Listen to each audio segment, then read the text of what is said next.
Good morning, Saints. Good morning. Dr. Denise M. Brown Allen joined the National Cathedral School in July 2016 and assumed the joint roles of associate head and upper school head. She left a successful corporate career of more than 25 years in profession to educate and mentor girls and young women. Her academic leadership is recognized across the nation, and she is well known and credited for bringing a strong focus on emotional and spiritual development. Not only is she an accomplished speaker and writer, but also often leads weekly chapel services. She's a strong advocate for the development and education of all young people and has spearheaded National Cathedral Schools community partnership and service programs. Dr. Brown Allen spent 15 years at Montclair Kimberly Academy in New Jersey. Her role there included serving as an assistant head of the upper school, math department chair, and dean of students. And in 2008, she joined Pilgrim School in Martinsville, New Jersey. She has also led teams of students to participate in the Habitat for Humanity building projects across the United States and abroad. Dr. Brown Allen holds a doctorate in educational administration and supervision from Seton Hall University, a master's degree in business administration from Fairleigh Dickinson University, and a master's degree in mathematics from Seton Hall. She also has professional experience in New Jersey Bell & Bell Atlantic Mobile Systems. Dr. Brown Allen has been married to Douglas Allen for 30 years. They have two sons. That came out wrong. We'll try that again. They have two sons, Dorian and Daniel, who are both graduates from college and are living on their own. It is indeed an honor to introduce to you a very inspiring role model in so many ways, who continues to encourage not only the girls and women, young women, but the surrounding community with emotional and spiritual guidance. I introduce to you Dr. Denise Brown Allen. I pray that my words today are a blessing to you. Thank you to Linda Keene Solomon, her parents, and Lady Mary Rose Chappelle, and the Episcopal women and girls of Calvary for inviting me to speak today. It is indeed an honor. And a special thank you to Lady Mary Rose for her hospitality and for her warmth. One important aspect of my bio that I must bring to your attention is that I am the daughter of the late Leander and Kenneth Brown, who were both educators. My mother taught first grade for 30 years, and my father was a PE teacher who worked his way into administration and retired as a school principal. Whenever I have the opportunity to speak, I must always give homage to those who made it possible for me to be here today. My parents, my grandparents, and all those who have gone before me, and of course, I'm here by the grace of God. I'm grateful to my family that's here with me today, my cousins Sharice and Susan, and my husband Douglas. Yes, Douglas and I have celebrated 30 years of marriage. We're in the first month of year 31. Yes, thank you. And let's give my husband an applause, please, for 30 years. It hasn't been as easy as he's made it look. Whenever I have the opportunity to speak, I also have to say thank you for the fact that my husband has been my primary supporter. We've learned that marriage has its ups and downs, its highs and lows, and we've also learned to appreciate every up and every down, as each low note of our marriage has strengthened us and helped us appreciate each high note that much more. Before I begin, let's settle in and take a few deep breaths. So I'm going to ask you to sit up with your shoulders back. Feel the back of the pew against your back and the bottom of the pew below you. If it's comfortable, drop your hands into your lap and take a really deep breath in and out. Again, a deep breath in and out. Actually hear and feel the breath as you breathe in and out. And now, if you'll indulge me, remember I am a guest. Close your eyes and just focus on the gift of breathing. Imagine yourself watching yourself breathing in and out. Don't try to control the breath, just focus on the very act of breathing. In and out. Relaxing your mind with each breath. Don't worry about how long this is going to last, or about your things to do list, or your grocery list. Just focus on breathing. Beautiful. And now take 3 deep, long, cleansing breaths in and out.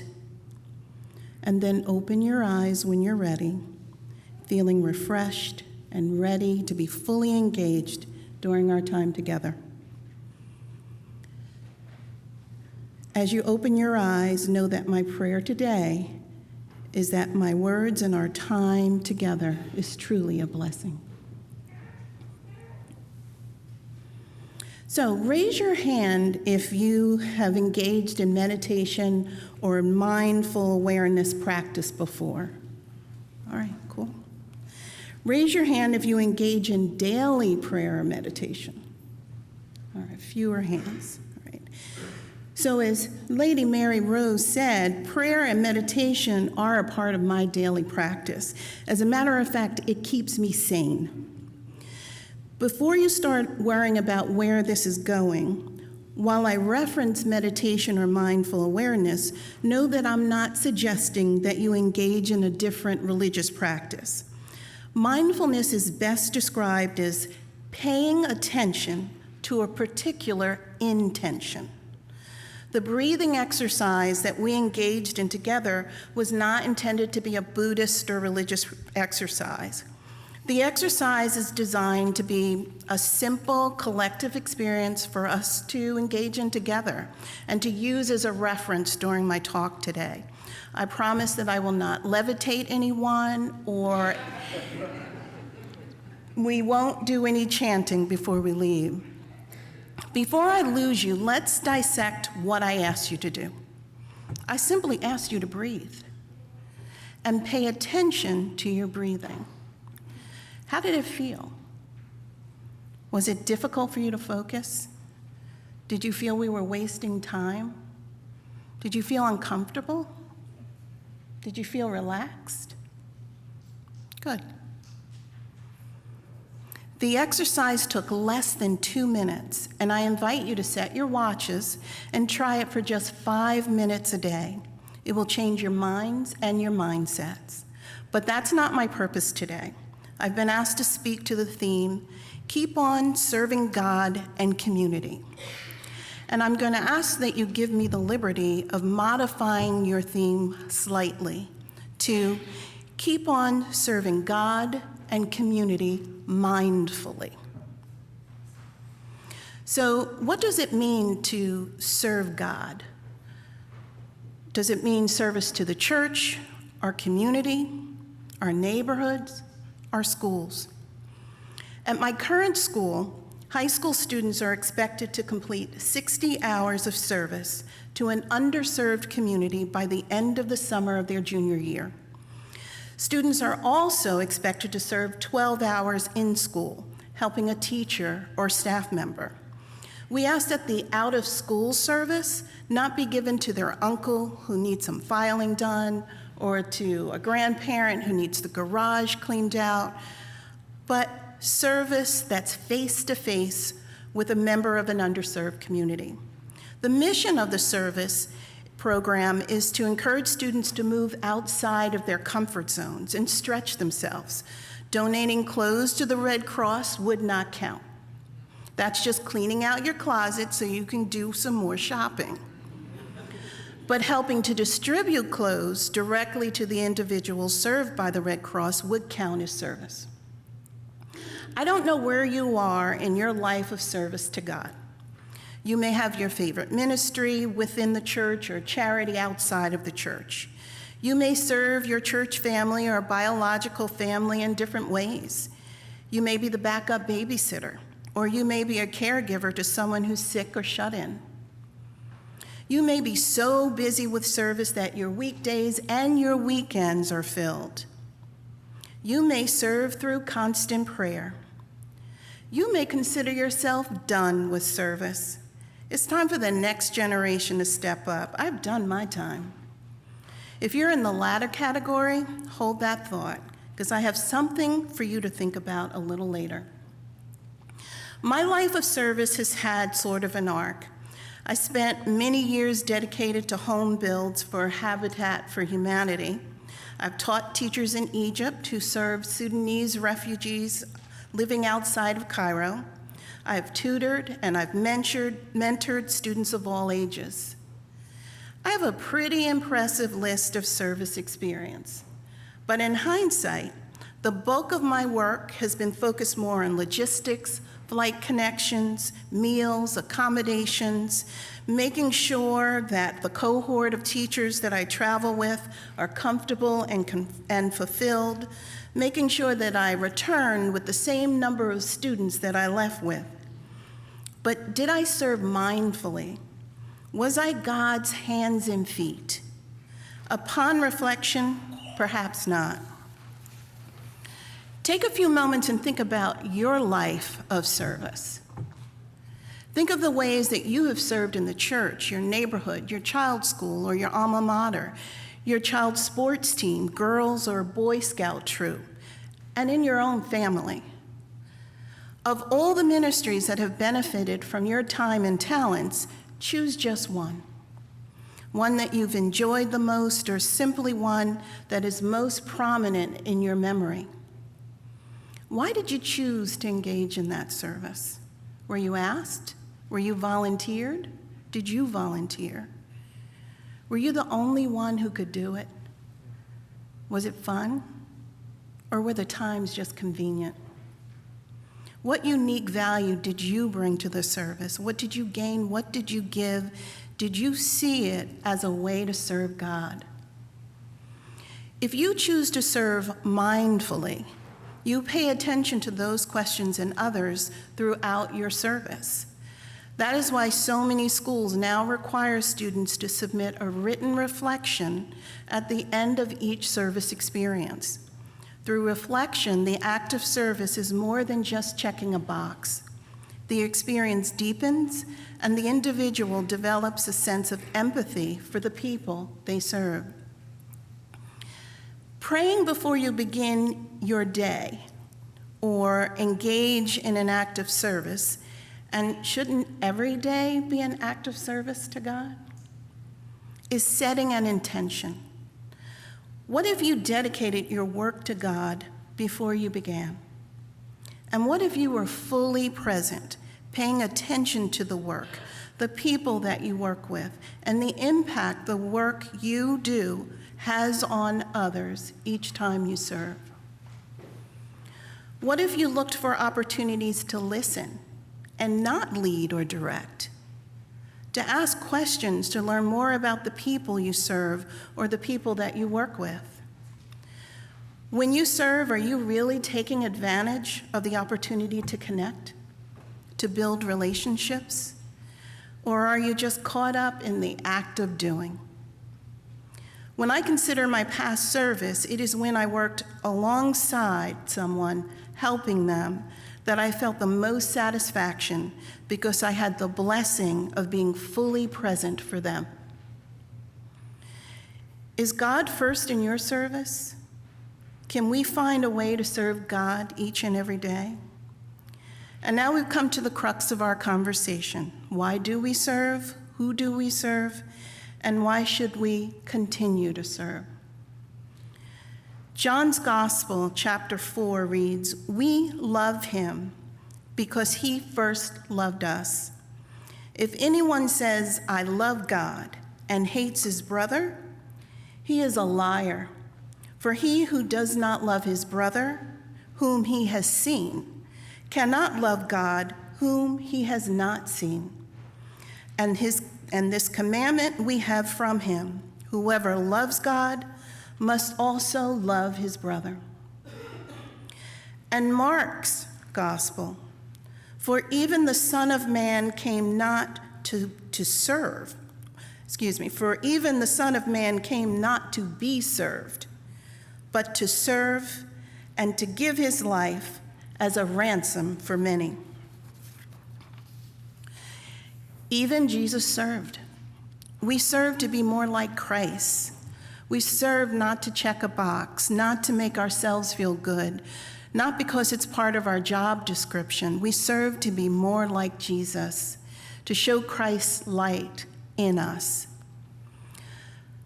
Now, for those of us who are no longer engaged in service or feel you've done your service, you've done your time, I promised I'd have something for you, and it's a scripture, Hebrews 6:10. "God is not unjust. He will not forget your work and the love you have shown him as you have helped his people and continue to help them. God will not forget that you have helped his people, and he expects you to keep on helping them." While you may have given more hours of service than I may ever in my lifetime, I challenge you to give your talents to something new, to serve in a different way. Perhaps you can serve as a mentor, or why not call the new chair of your favorite ministry and offer to help? Too often, the old guard feels it's important for the young folks to learn on their own. Nobody told me, no one held my hand.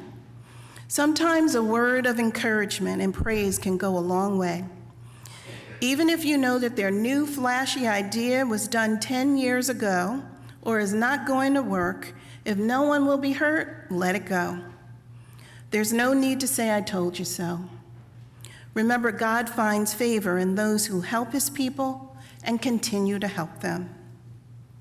And for those of us who are so busy and have filled our plates with a plethora of things that just keep us busy, I challenge you to share your leadership, or perhaps choose those experiences that feed your soul and say no to others. You won't be letting God down, but serving him more fully.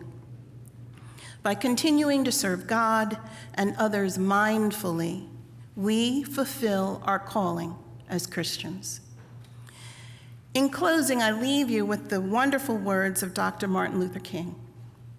Everybody can be great because anybody can serve. You don't have to have a college degree to serve. You don't have to make your subject and verb agree to serve. You don't have to know about Plato and Aristotle or Einstein's theory of relativity or the second theory of thermodynamics and physics to serve. You only need a heart full of grace and a soul generated by love. I thank you again for this opportunity to share my experience and thoughts with you. I ask that you continue to pray for one another, take good care of one another, and to continue to serve with each other mindfully. I wish you God's peace. Amen.